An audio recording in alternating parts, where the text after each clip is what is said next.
Shalom, estou de volta para gravar mais um vídeo e eu tenho estado ausente do canal, mas eu vejo que o canal continua crescendo, as pessoas continuam se inscrevendo e, sobretudo, fazendo perguntas. E, então, hoje eu decidi responder a duas perguntas que me foram feitas. Então, uma delas, a mais antiga, é de Jarder Melgaço, que escreveu: tem uma coisa que não entendi. Já vários rabinos ouvi falando sobre Jesus como uma invenção romana, mas você falou que a pessoa de Jesus e alguns acontecimentos realmente aconteceram. Como sei que você teve que estudar sobre a história do povo judeu, creio que você está falando baseado no que você aprendeu nesses estudos. Se possível, poderia fazer um vídeo sobre esse tema baseado nos estudos que você precisou fazer para a sua conversão? Então, Jader, antes mesmo de iniciar o processo de conversão, eu li dois livros que foram muito importantes. Um se chama Jésus rendu aux siens, que em português é Jesus devolvido aos seus, do jornalista e escritor francês e judeu Salomão Malka. Em seu livro, muito bem documentado, Salomão revela, antes de tudo, o seu espanto por descobrir que Jesus era judeu. É o que não é evidente. Muitos judeus nem fazem ideia que Jesus era judeu, pensam que ele era cristão. Aliás, como muitos cristãos também esquecem que Jesus era judeu, né? Mas então, Salomão Malka revela fatos interessantes, contrários ao que lemos no Novo Testamento. Por exemplo, ele sugere que o Sanedrim, na verdade, tentou salvar Jesus das garras do Império Romano. Ele diz que o fato de o Sanedrim se reunir à noite demonstra a urgência do assunto, porque não era usual os sábios se reunirem à noite, pois, segundo a Cabalá, que é a mística judaica, a noite é o império da impureza, pela ausência de luz. Portanto, o motivo para eles se reunirem era realmente relevante e, no entender desse autor, eles estavam tentando salvar Jesus. No entanto, o próprio Jesus estragou tudo ao dizer a Pilatos que sim, ele era o Messias, ou por ter se calado, ter se omitido de responder quando foi interpelado. Diferentemente dos cristãos, os romanos sabiam que o Messias era um rei com uma missão política, que era de restaurar a soberania do reino da Judéia e não de um salvador pessoal de almas. Esse conceito de salvador de almas não existe no Tanar, a Bíblia hebraica. O perdão dos pecados no judaísmo é alcançado através da confissão ao Eterno, do arrependimento que nós chamamos tshuvá.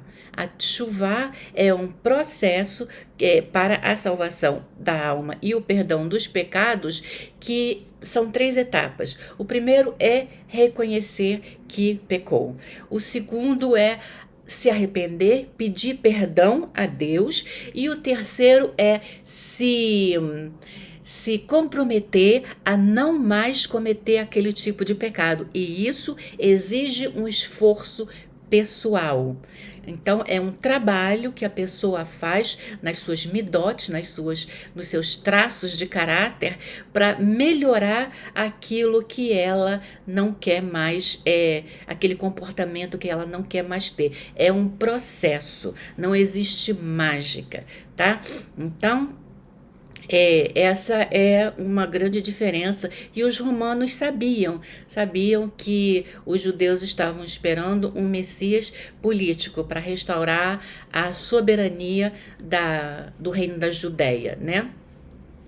Outro livro que eu li também se chama Le Christ Juif, que em português se chama O Cristo Judeu, de Daniel Boyarim, que é um historiador judeu que tem as nacionalidades americana e israelense. Ele é considerado um mestre de estudos antigos sobre o judaísmo e sobre o cristianismo. Resumidamente, o autor se refere ao Evangelho de Marcos para demonstrar que as ideias dos evangelhos, consideradas como inovações cristãs, não são tão novas assim, pois elas já existiam entre os judeus do tempo de Jesus. Eu já mencionei a importância da leitura do livro Pirkei Avot, que pode ser encontrado em português no site da editora Sefer.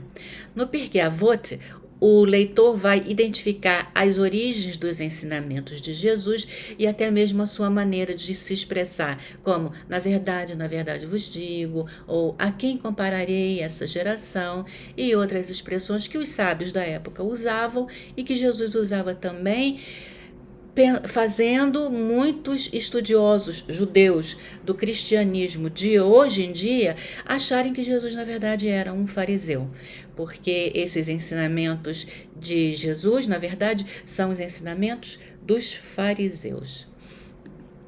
Então, Jader, o entendimento dos judeus é de que o Jesus histórico, o homem chamado Jesus, ele pode ter existido sim, sabe? Inclusive, ele nem foi o primeiro e nem o último judeu a se apresentar como o Messias. Nós vemos, por exemplo, no livro de Atos dos Apóstolos, nos versos 36 e 37, esse relato, entre aspas.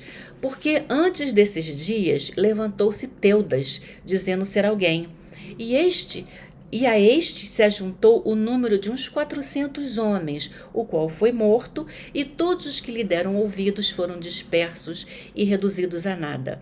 Depois deste levantou-se Judas, o Galileu, nos dias do alistamento, e levou muito povo após si, mas também este pereceu, e todos os que lhe deram ouvidos foram dispersos. Depois da morte de Jesus, fecha aspas, depois da morte de Jesus, também apareceu Bar Corbá, que foi declarado como Messias por Rabi Akiva, que é uma figura super importante no judaísmo, e ele foi martirizado pelo Império Romano, mas Bar Corbá acabou também não se revelando o Messias, porque ele foi derrotado pelos romanos. Também no século XVI, na Turquia, surgiu Sabbatai Tzvi, que também tinha a veleidade de ser o Messias. Então, ele reuniu muitas pessoas e anunciou para todos. Ele também realizava milagres, ele era cabalista, e ele então foi convocado pelo sultão, e o sultão disse para ele que ele ou renunciava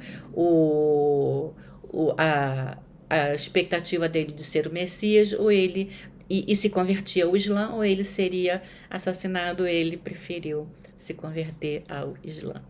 Então, dá para ver que os pretendentes a Messias sempre existiram na história dos judeus, sobretudo nos períodos de sofrimento e de perseguições. Vale lembrar que a época do domínio do Império Romano foi uma das mais turbulentas da história da Judéia, porque os romanos queriam impor seus costumes e crenças politeístas aos judeus que não aceitavam de jeito nenhum.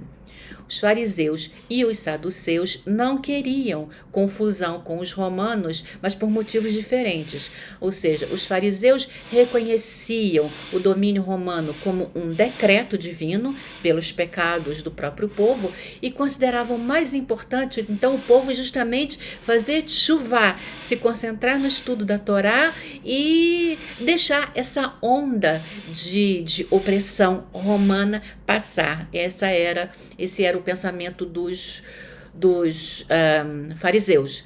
Já os saduceus, que faziam parte da elite religiosa daquele momento histórico, eram politicamente ligados aos romanos e então também queriam paz, né?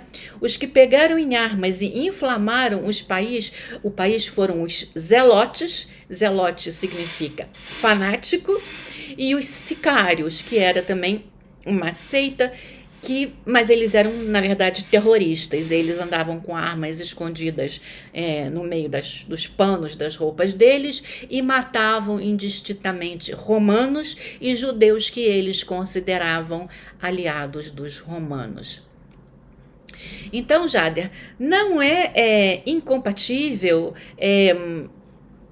acreditar que Jesus existiu e também que existiu uma intervenção romana, sabe? Você não está de todo errado, sabe? Jesus pode ter existido, a gente não tem como provar a existência dele, mas pelo relato dos evangelhos, a gente vê que ele realmente era um mestre do judaísmo, um mestre fariseu, né? Agora, sim, o que o cristianismo se tornou não tem nada a ver com o Jesus histórico e judeu, com os ensinamentos judaicos dele. Então, vamos avançar aí 4 séculos na história. No apogeu do Império Romano, ele exercia autoridade sobre um território de mais de 5 milhões de quilômetros quadrados e tinha uma população de mais de 70 milhões de pessoas, o que os historiadores avaliam que correspondia em torno de 21% da população mundial da época. Mas como todas as potências imperialistas, Roma estava se enfraquecendo. Havia no início do século IV guerras civis, guerra de poder e também guerra de romanos contra os bárbaros, os nórdicos, como os francos, os alamanos, os visigodos e outros povos que tinham invadido a Europa. O império estava muito inchado, contendo muitos povos de culturas diferentes, línguas diferentes, religiões e tradições diferentes, e os romanos já não conseguiam gerenciar tudo aquilo com eficácia, até porque tinham trazido muitos mercenários para lutar pelo império. Esses mercenários eram condecorados por sua lealdade e recebiam a cidadania romana. E aí começaram a questionar a supremacia dos romanos de origem. Eles tinham todos os postos de autoridade, de poder, um pouco como está acontecendo com a França hoje em dia, né? Que deu a nacionalidade francesa para os imigrantes do Maghreb e hoje em dia as novas gerações de descendentes dos magrebinos, Argélia, Marrocos, Tunísia, que são franceses, estão questionando por que só os franceses de souche, como eles dizem, os franceses de origem, de raiz, né? Então, estava acontecendo isso nesse momento do Império Romano. Então se levantou o imperador Constantino, que viveu entre 272 e 337 da Era Comum e decidiu que o império precisava ser pacificado e que isso seria possível através da unificação, da homogeneização religiosa. Assim ele começou a procurar uma religião que pudesse agradar a todo mundo. Naquela época, o judaísmo era uma religião muito popular, que atraía muitos prosélitos. Mas Constantino considerou o judaísmo uma religião muito cheia de regras e que não servia ao seu propósito porque ela não aceitava sincretismo, a adaptação a outros cultos, porque esse era o propósito de Constantino. Na verdade, ele não queria que os súditos abandonassem os seus deuses. Ele queria que os deuses de todos aqueles povos fossem sincretizados, que é a palavra que a gente usa hoje em dia, dentro de uma nova religião, que pudesse ser bem absorvida, bem entendida. Então, ele percebeu que o cristianismo era uma religião nova e com várias vertentes. Na verdade, não existiam só esses 4 evangelhos que fazem parte do cânone cristão. Haviam vários evangelhos e com mensagens, apresentando Jesus de maneiras completamente diferentes. Eu, inclusive, li muitos desses evangelhos apócrifos. Evangelho de Tomé, Evangelho de Maria, Evangelho de Pedro, sabe? E alguns desses livros foram traduzidos do grego para o francês por um padre da Igreja Ortodoxa Grega. Eu não estou me lembrando o nome dele agora, mas eu sei que já tem alguns livros dele traduzidos para o português por uma editora católica. Eu não estou me lembrando o nome da editora agora, mas eu vou colocar na descrição do vídeo essa editora católica que traduziu os evangelhos canônicos desse padre ortodoxo grego de origem francesa. Nessa altura, o cristianismo já tinha alcançado os pagãos, mas continuava, de certa forma, atrelada ao judaísmo, embora eles já se estranhassem, porque os judeus não aceitavam Jesus como o Messias. O cristianismo já tinha trazido pagãos para o seu seio, e aí que não foram convertidos ao judaísmo, como Paulo explicou, não precisava mais de circuncisão, não precisava mais de cacherutos, então já não era mais judaísmo, mas ainda tinha aquele, vamos dizer, cordão umbilical. Por exemplo, os cristãos ainda guardavam o Shabat. Porque é um mandamento, que é uma cláusula pétrea, né? Guardar o Shabat. Então, Constantino decidiu se converter ao cristianismo e dar uma roupagem romana a essa religião através de alguns arranjos para que o povo aceitasse os novos nomes dos seus antigos deuses. Assim, Jesus teve a sua identidade atrelada ao deus persa Mitra, ou, na versão ocidental, o Sol Invicto, de quem Constantino era adorador. Ele se converteu ao cristianismo, mas continuou um adorador do Deus Sol. Outras adaptações foram feitas, como o Shabat. O chamado Édito de Constantino foi uma lei desse imperador, proclamada em 7 de março de 321 da Era Comum, cujo texto diz, abre aspas, que todos os juízes e todos os habitantes da cidade e todos os mercadores e artífices descansem no venerável dia do sol, que era o domingo. Quem desobedecesse era condenado à morte, e muitos cristãos foram assim mortos porque se recusaram a abandonar a guarda do sábado. Eles sabiam, coisa que os cristãos de hoje em dia não sabem mais, que o domingo era o dia da adoração do sol, sabe? Outra intervenção do imperador Constantino foi a criação da Trindade. No ano de 325, o imperador Constantino convocou o chamado Primeiro Concílio de Nicéia. Foi um encontro de 1.800 bispos cristãos reunidos na cidade de Nicéia, da Bitínia, atual Iznik, província de Bursa, na Turquia, organizado nos moldes do Senado Romano.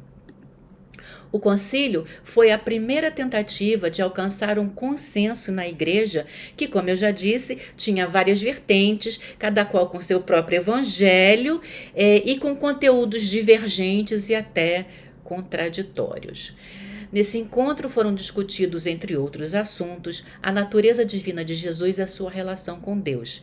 Havia divergência entre os bispos da época sobre a identidade divina de Jesus. Uns diziam que ele era só humano, outros diziam que ele era divino e humano. Uns diziam que ele era co-criador do mundo com o Pai, outros diziam que ele foi criado pelo Pai, daí seu status de filho. Isso foi discutido mais de 300 anos depois da morte de Jesus, e a divindade dele foi decidida por votação. A partir de uma votação, Jesus passou a ser Deus do mesmo nível que o Eterno, coisa que até então não era. A partir disso, não foi difícil conciliar as trindades já existentes na época, como Horus, Ísis e Osíris no Egito, Zeus, Maia e Hermes na Grécia, Brahma, Vishnu e Shiva na Índia, Júpiter, Juno e Minerva em Roma. Todas essas trindades foram identificadas ou foram sincretizadas na doutrina do Pai, Filho e Espírito Santo. Era muito mais fácil para o povo entender e continuar adorando os seus deuses com esses novos nomes. Até que em 27 de fevereiro de 380 da era cristã, já não era mais o imperador Constantino, era um outro, né? Foi criada através do Édito de Tessalônica a Igreja Estatal do Império Romano. Até essa data, o cristianismo coexistia com outras religiões, não era uma religião que tinha uma supremacia sobre as outras e, portanto, havia mais liberdade ou tolerância com outros cultos. A partir de agora, não. O cristianismo era a única religião autorizada no Império Romano.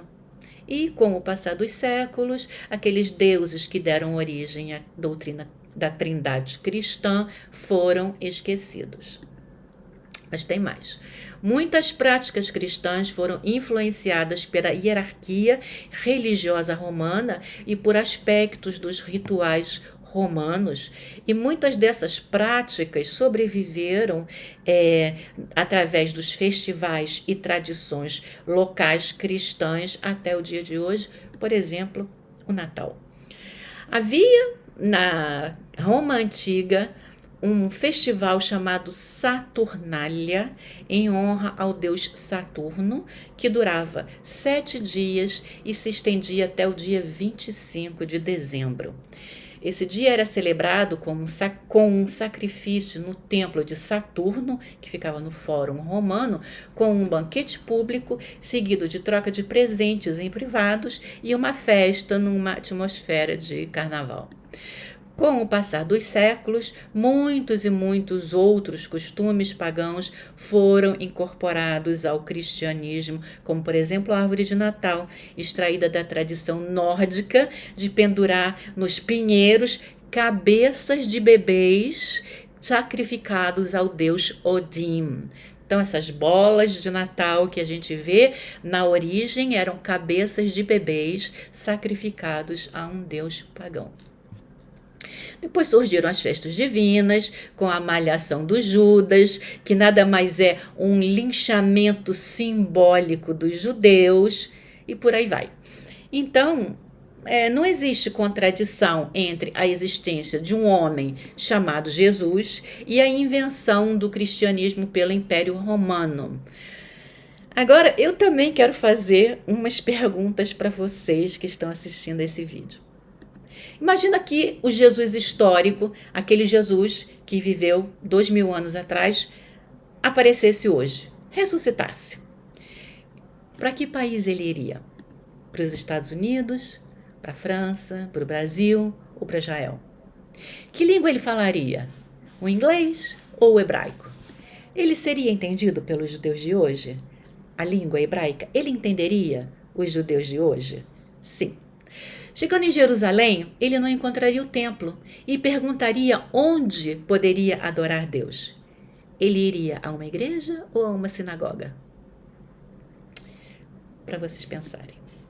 A outra pergunta é de Robledo Coimbra, que diz: Tirtza, você é muito simpática e explica tudo muito bem. Parabéns pelo canal. Muitas pessoas se convertem a Jesus por libertações e milagres de cura. Qual a sua opinião desses sinais ocorrendo ainda nos dias atuais, em nome de Jesus? Obrigada. Eu que agradeço o elogio e a pergunta, Robledo. E para dizer a verdade, eu pensei nesse assunto nesta semana mesmo. Eu acho que o Eterno colocou esse assunto na minha cabeça essa semana porque ele sabia que você ia me fazer essa pergunta. E certamente ele quer que você conheça a minha opinião e é só a minha opinião, tá? Então vamos lá. Eu sou convertida ao judaísmo há apenas 2 anos, com somente 5 anos de estudo dessa religião. Como disse no meu primeiro vídeo, eu sempre fui uma pessoa religiosa. Quando cristã, eu tinha uma vida espiritual, ia à igreja, lia a Bíblia vorazmente, mas também falava com Deus. Eu tinha Deus como o meu Deus pessoal, meu amigo pessoal, alguém com quem eu podia conversar. Eu andava pela rua, e ainda ando, esse hábito eu não perdi, eu vou falando com Deus. Então, Senhor, o que o Senhor acha? Eu falo com Deus como se Ele estivesse ali, do meu lado. Isso é uma característica minha, que eu fazia isso quando eu era cristã, eu faço isso como judia, eu sempre falei com Deus em voz alta, como se Ele estivesse ali do meu lado. Então, eu estava me lembrando esta semana mesmo dos milagres que aconteceram na minha vida quando eu era cristã. Por exemplo, no início dos anos 1980, estava na moda a amamentação, depois de várias décadas de alimentação de bebês com mamadeiras. Atrizes de novela como a Lucélia Santos e outras, agora eu não me lembro, eu só me lembro da Lucélia Santos, iam na televisão falar sobre os benefícios e as vantagens do aleitamento materno. Ora, o meu salário era parte integrante e importante do orçamento doméstico e eu não poderia, de jeito nenhum, me dar o luxo de parar de trabalhar para amamentar o meu bebê que já estava a caminho, né? Então, todos os dias, eu me fechava no quarto, me ajoelhava e orava e chorava, dizendo a Deus, Deus, eu quero amamentar o meu filho, Deus, eu quero amamentar o meu filho. Eu chorava copiosamente. Até que aconteceu um dia, quando eu estava no meu 5º mês de gravidez, eu fui para o trabalho normalmente e lá os funcionários foram recebidos com uma bomba. Eu trabalhava na sede da caderneta de poupança Delfim, no Jardim Botânico, e o governo tinha decretado a sua intervenção judicial. O que aconteceu? As atividades da empresa cessaram e enquanto duraram os trabalhos de investigação, eu permaneci em casa recebendo o meu salário todo mês. Isso durou o tempo do fim da gravidez, os 9 meses em que eu amamentei o meu primeiro filho, os 9 meses de gravidez da minha filha e os 6 meses de amamentação dela. Ao todo foram 28 meses, 2 anos e 4 meses em casa, recebendo salário, sem trabalhar e amamentando os meus 2 filhos. Ao final desse período, recebi um telefonema dizendo que eu ia ser finalmente demitida. Mas tem mais. No mesmo mês em que eu fui demitida, o meu marido chegou em casa e me disse, aconteceu uma coisa esquisita. Eu recebi um aumento espontâneo. Eu disse, Por que motivo? O que foi que eles te disseram? Eu disse assim, não disseram nada. Eu não sei por que fui aumentado. Bom, quando eu vi o valor do aumento, ele cobria 100% o valor do meu salário. Então, obviamente, eu decidi que não iria procurar outro emprego e que ia continuar em casa amamentando a minha filha. Outra história é uma resposta retumbante que eu recebi do Eterno a uma pergunta que ele fez já alguns meses mais tarde, né? Eu já estava com os meus 2 filhos, o meu casamento estava se deteriorando, eu estava me sentindo infeliz, mas naquele momento a separação não ainda me passava pela cabeça. Eu queria que o meu casamento mudasse, eu queria que o meu marido mudasse. Mas nesse momento eu ainda não passava pela minha cabeça me separar do meu marido. Então, o que eu fazia? Eu orava e não via melhora na minha vida pessoal, no meu casamento não mudava, meu marido não mudava, eu também não aceitava que ele não mudasse e eu não via, minhas orações não eram respondidas. Então, um dia, muito insolentemente, eu sentei na beira da cama, botei a Bíblia no colo, a Bíblia cristã, que era a única que eu tinha na época, lógico, e falei em voz alta, como era o meu costume. Deus, vem cá, vamos conversar. Você está vendo essa Bíblia que está aqui na minha mão? eu vou lhe fazer uma pergunta e eu quero uma resposta hoje, agora. Porque se eu não tiver uma resposta agora, sabe o que eu vou fazer? Eu vou pegar essa Bíblia e vou colocar lá no alto do armário e nunca mais, mas nunca mais mesmo, eu vou abrir. Porque eu sou uma pessoa culta, inteligente, e eu não vou ficar a minha vida toda rezando, orando para as paredes, sabe? Eu quero saber se você está me vendo ou me ouvindo, porque se não tiver, eu vou seguir a minha vida e tentar resolver meus problemas de outra maneira. Então, eu abri a Bíblia ao acaso e coloquei o dedo no verso que diz, abre aspas, aquele que fez o ouvido não ouvirá, e o que formou o olho não verá, fecha aspas. Esse verso é o verso 9 do Salmo 94. Obviamente, eu comecei a tremer e pedir perdão a Deus pela minha insolência. Então a vida prosseguiu e eu eventualmente tomei a decisão de me divorciar. Tem outras histórias, muitas outras histórias. Como eu arrumei um emprego depois da minha separação, depois de 5 anos sem trabalhar, só em casa cuidando de criança. Como eu me inscrevi, fiz as provas e passei para o concurso do Itamaraty, também foi outro milagre. Como consegui um serviço provisório em Angola para pagar uma pós-graduação em Brasília. E como fui removida para Paris, depois de 8 anos estagnada em Brasília, sabe? Tentei remoção para vários lugares, sempre tinha um impedimento, mas aí o Eterno abriu uma porta para eu ir para Paris, e enfim, muitos e muitos milagres, mas eu não quero que esse vídeo fique longo e só isso não vai responder à pergunta do Robledo. Então, é lógico que como cristã, eu orava ao Pai em nome de Jesus. Eu nunca orei diretamente a Jesus, mas eu fazia como ele mesmo tinha ensinado. Eu orava ao Pai.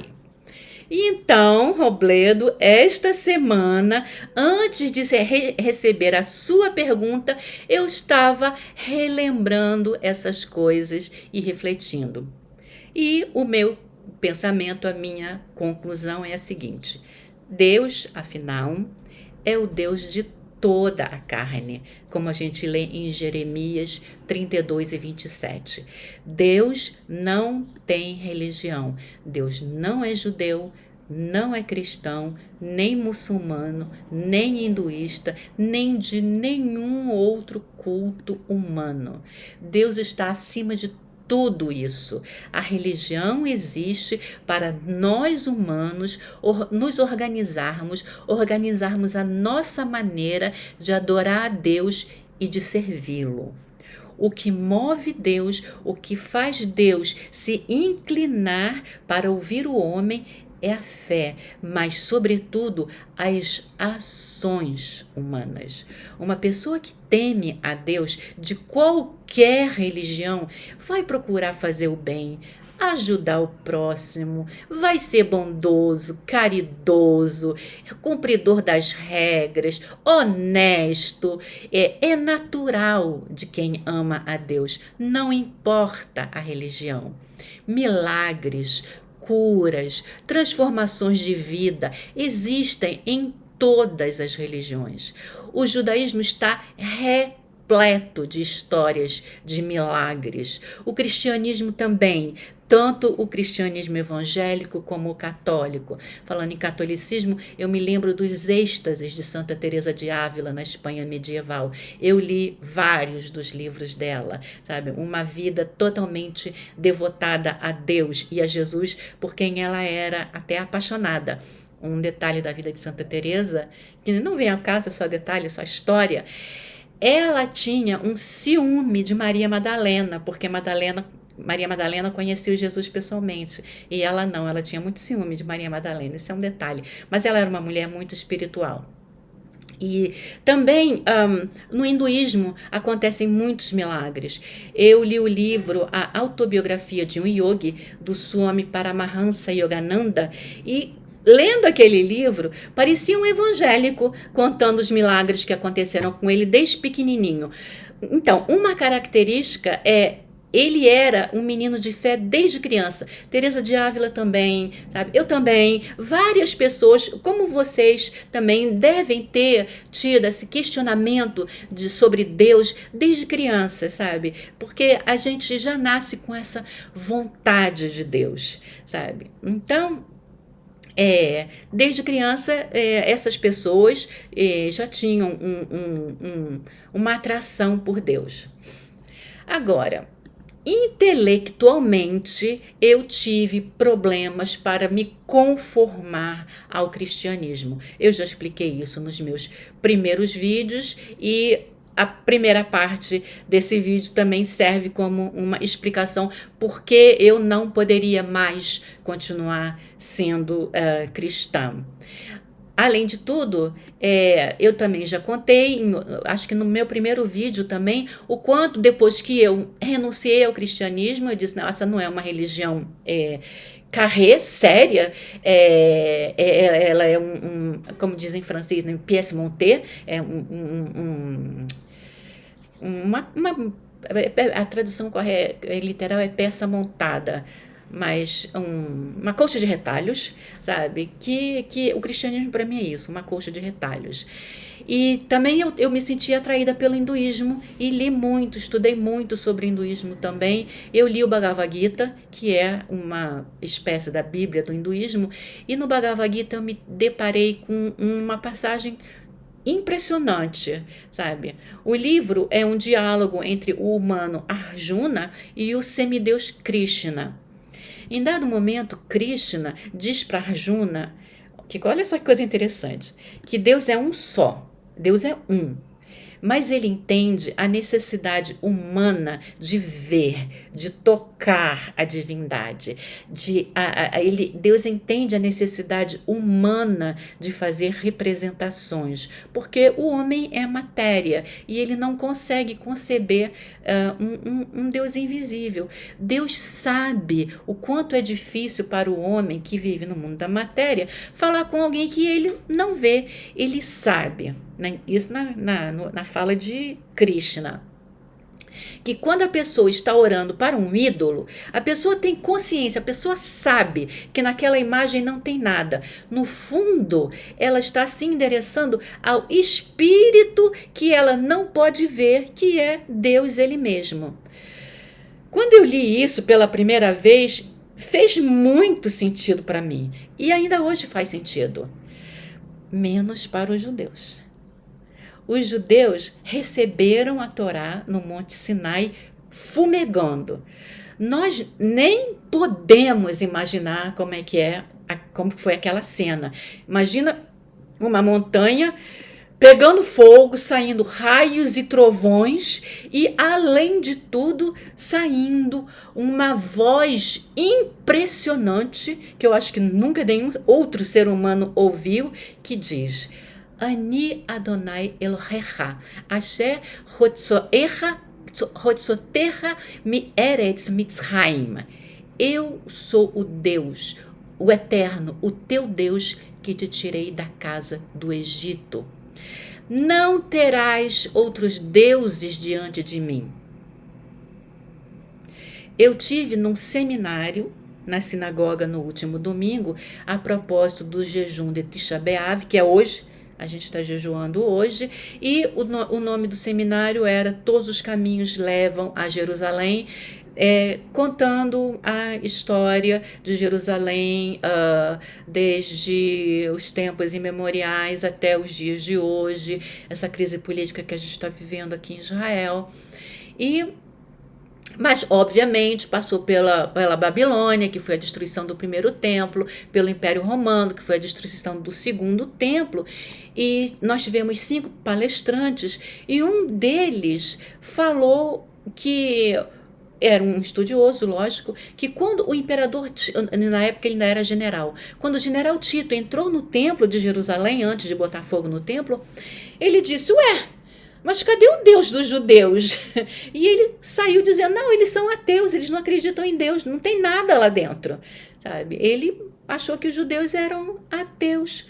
Só que a Torá é bem clara, não farás para ti imagens de escultura, figura alguma do que há em cima dos céus, abaixo da terra e nas águas debaixo da terra. Ou seja, nem astros, nem elementos da natureza, nem homens e nem animais. Sabe? Nenhuma outra nação na história da humanidade teve aquela experiência ou recebeu instruções parecidas. No entanto, o judaísmo não faz proselitismo. Os judeus não acham que Deus é Deus apenas dos judeus. Não! Deus é o criador de todos os seres vivos. Ele é o pai de todos os seres humanos. Ele soprou o seu espírito em Adão Harishon, o primeiro humano, do qual todos nós somos descendentes. Os profetas explicam claramente que um dia toda a humanidade vai reconhecer que o Eterno é um. Abacuque 2,14 diz que a terra se encherá do conhecimento da glória do Eterno, como as águas cobrem o mar. Zacarias 14,9 nos diz que o Eterno será o Senhor de toda a terra. Naquele dia, o Eterno será um e o seu nome um. As pessoas vão reconhecer que os seus deuses eram ídolos vãos. Zacarias 4,6 diz que não será nem por força e nem por violência. Esse evento maravilhoso vai acontecer depois da batalha de Gog e Magog, que vai ser a Terceira Guerra Mundial. Os povos que sobreviverem se voltarão para Jerusalém. Isaías 2,3 diz como vai ser essa volta para o Eterno. Abre aspas, irão muitos povos e dirão, vinde e subamos ao monte do Eterno, à casa do Deus de Jacó, para que nos ensine os seus caminhos e andemos nas suas veredas, porque de Sião sairá a Torá e de Jerusalém a palavra do Eterno. Mas quem vai ensinar a palavra do Eterno aos povos? Os judeus. Os judeus vão finalmente poder ensinar como eles interpretam e explicam as suas próprias escrituras. Afinal, o Antigo Testamento foi escrito por judeus. Zacarias 8,23 diz que os povos virão espontaneamente procurar os judeus para serem instruídos. Abre aspas, assim diz o Senhor dos Exércitos, naquele dia sucederá que 10 homens de nações de todas as línguas pegarão na orla das vestes de um judeu, dizendo, iremos convosco porque temos ouvido que Deus está convosco. Esta é a missão sacerdotal dos filhos de Abraão. Para aquele dia, os judeus foram preservados de todas as tentativas de extermínio por parte de quase todos os povos e culturas. O antissemitismo é um fenômeno que só pode ser entendido no nível espiritual. Não há explicação racional para o ódio quase universal dirigido a apenas um povo e que se perpetua de civilização em civilização. Ora são os egípcios, ora os babilônios, os persas, os gregos, os romanos, os cristãos e agora os muçulmanos e os extremistas de esquerda e de direita. Os homens parece que têm medo de perder a liberdade de venerar a si mesmos, aos seus semelhantes, aos seus bens materiais. Parece ter medo de perder a liberdade de destruir a vida das pessoas que elas não gostam ou com as quais não concordam. Elas têm medo de perder a liberdade de dar vazão a uma sexualidade animalesca. Têm medo de se submeter às exigências do Deus ético e moral da Torá, do Antigo Testamento. O Eterno disse a Moisés em Êxodo 19:6, e vós sereis para mim um reino de sacerdotes e um povo santo. Essas são as palavras que falarás aos filhos de Israel. Baruch Adonai Leolam, amém ve amém. Espero que tenham gostado do vídeo. Desejo a todos um Shabbat Shalom.